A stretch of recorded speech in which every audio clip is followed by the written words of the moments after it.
ہمارا مقدمہ رفع الیدین کا بخاری اور مسلم میں موجود ہے، اس کی تائید میں اگر ہم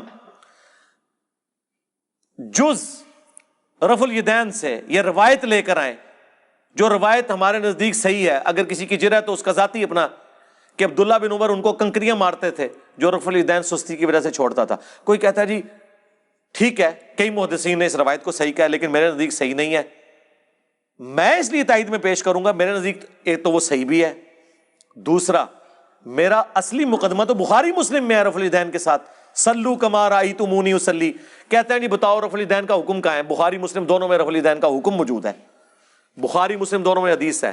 مالک بن حویرث کہتے ہیں ہم چند نوجوان تھے، تبوک کے موقع پر مسلمان ہوئے حضور کی وفات سے چند مہینے پہلے، اور ہم اپنے گاؤں ایریا سے آ کے مسجد نبوی میں رکے، آپ کی صحبت کی، 20 دن رہے حضور کے ساتھ دین سیکھنے کے لیے.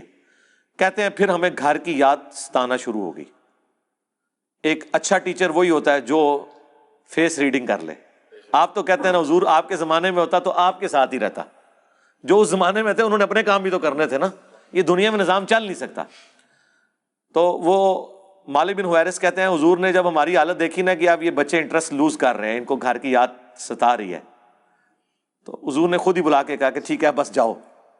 یعنی وہ شرم و شرمی خود تو نہیں کہہ رہے حضور اجازت دیں، حضور نے کہا اچھا اب تم جاؤ. دیکھنا واپس جب گئے تو نماز کا جب وقت ہو، 5 نمازوں کی یہ ٹائمنگ ہے جو تم نے میرے ساتھ نمازیں پڑھی، تم میں سے کوئی ایک شخص اذان دے جسے قرآن زیادہ آتا ہے اور عمر میں بھی بڑا ہے، وہ تمہاری امامت کروائے. اور ساتھ ہی آپ نے فرمایا صلو کما رأیتمونی اصلی، اور نماز تم نے ویسے پڑھنی ہے جس طرح مجھے نماز پڑھتے ہوئے دیکھا ہے. حکم آ گیا نا، نماز ویسے پڑھو جس طرح مجھے دیکھا.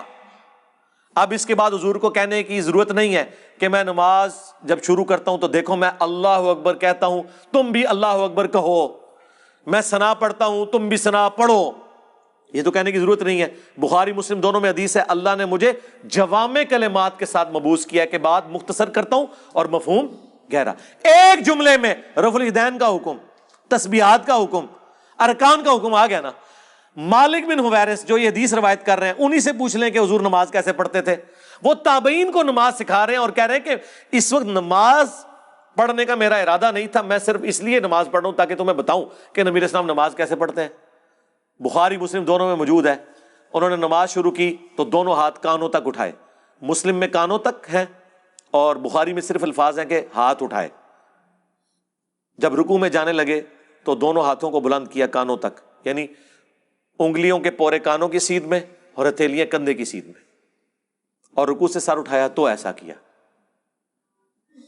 اور بخاری میں یہاں تک ہے کہ مالک بن حویرث ہر طاق رکعت میں جب تک بیٹھ نہ جائیں دوسری رکعت کے لیے کھڑے نہیں ہوتے تھے، یعنی پہلی اور تیسری رکعت میں بیٹھ کے اٹھتے تھے، یعنی جلسہ استراحت. نبی السلام سے انہوں نے دیکھا. جو لوگ کہتے ہیں حضور بوڑھے ہو گئے تھے اس لیے جلسہ استراحت کرتے تھے، احناف یہ مانتے ہیں کہ رسول اللہ صلی اللہ علیہ وسلم نے جلسہ استراحت کیا ہے، لیکن یہ جلسہ استراحت نام بتا رہا ہے کہ یہ راحت کے لیے ہے. راحت کی ضرورت وہاں ہوتی ہے جہاں تھکاوٹ ہوتی ہے. احناف کہتے ہیں کہ رسول اللہ صلی اللہ علیہ وسلم کی عمر جب زیادہ ہوئی اور آپ کی رکعتیں بہت لمبی لمبی ہوتی تھیں تو تھکاوٹ کی وجہ سے آپ دوسرا سجدہ کرنے کے بعد ڈائریکٹ قیام نہیں کرتے تھے بلکہ تھوڑی دیر بیٹھتے تھے. نبی صلی اللہ علیہ وسلم کا صحیح حدیث سے ثابت ہے آخر عمر میں وزن پہلے کی نسبت زیادہ ہو گیا تھا، جو سب کا ہوتا ہے عمر کے ساتھ وزن بڑھتا ہے. تو حضور نے مالک بن حویرث کو کیوں نہیں کہا کہ میں بوڑھا ہو گیا ہوں، تم نے ڈائریکٹ کھڑے ہونا ہے پنجوں کے بل؟ اور وہ پھر ضعیف روایت ترمذی سے لے کے آتے ہیں، امام ترمذی نے خود لکھا یہ روایت صحیح نہیں ہے. دیکھو اندازہ کرو، ہماری روایت بخاری مسلم میں، اور اس سے بڑھ کر بخاری میں 6251 نمبر حدیث ہے. ایک صحابی نے جب تیزی سے نماز پڑھی تھی، حضور نے کہا السلام علیکم کا جواب دیا، وعلیکم السلام کا، دوبارہ نماز پڑھ تو انہوں نے نماز پڑھی 3 دفعہ ایسے ہوا. چوتھی بار اس نے کہا حضور سکھا دیں. آپ نے فرمایا تھا سکون سے وضو کرو، قبلہ رخ کھڑے ہو، قرآن پڑھو، رکوع میں جاؤ. پھر آپ جب سجدے میں پہنچے آپ نے فرمایا سجدہ کرو، پھر 2 سجدوں کے درمیان بیٹھو، پھر دوسرا سجدہ کرو، پھر بیٹھو، اور پھر اگلی رکعت کے لیے کھڑے ہو. یہاں تو حضور نے حکم دیا جلسہ استراحت کا، حنفیوں نے چھوڑ دیا. تو ہم تو اصلی روایتیں بخاری مسلم میں جس پہ ساروں کا اتفاق ہے، جسے کوئی ضعیف نہیں کہتا، اس کی تائید میں وہ روایتیں لے کے آتے ہیں جن میں اختلاف ہے. آپ تو سٹارٹ ہی وہیں سے کرتے ہیں کہ جس میں اکثریت ضعیف.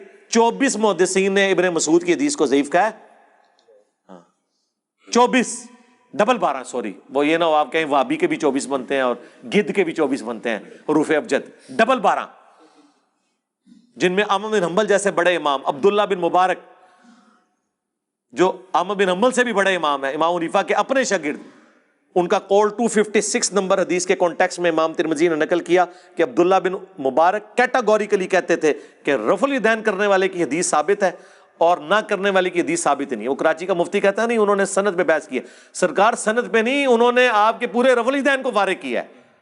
وہ کہتے ہیں ابن مسعود کی حدیث ثابت ہی نہیں ہے، اور امام ابو داؤد نے بھی کمنٹس نقل کیے وَلَيْسَ بِصَحِيحٍ عَلَى هَذَا الْمَعْنَى کہ یہ ابن مسعود کی حدیث ان معنوں میں درست نہیں ہے۔ اور یہی روایت مشکات والوں نے جب نقل کی، انہوں نے بھی ابو داؤد کے کمنٹس نقل کیے ساتھ۔ یہ لوگ اپنے جعلی مسئلوں کے ثبوت میں وہ روایتیں لے کے آتے ہیں جنہیں اکا دکا محدثین نے صحیح کہا ہوتا ہے، باقی صاحب نے ضعیف۔ ہم اپنے اصلی مسئلوں میں جن کی جڑ قرآن بخاری مسلم میں موجود ہوتی ہے، اس کی تائید میں وہ روایتیں لے کے آتے ہیں جن کے اوپر تھوڑا بہت اختلاف ہوتا ہے۔ ہماری اصل تو وہاں ہے،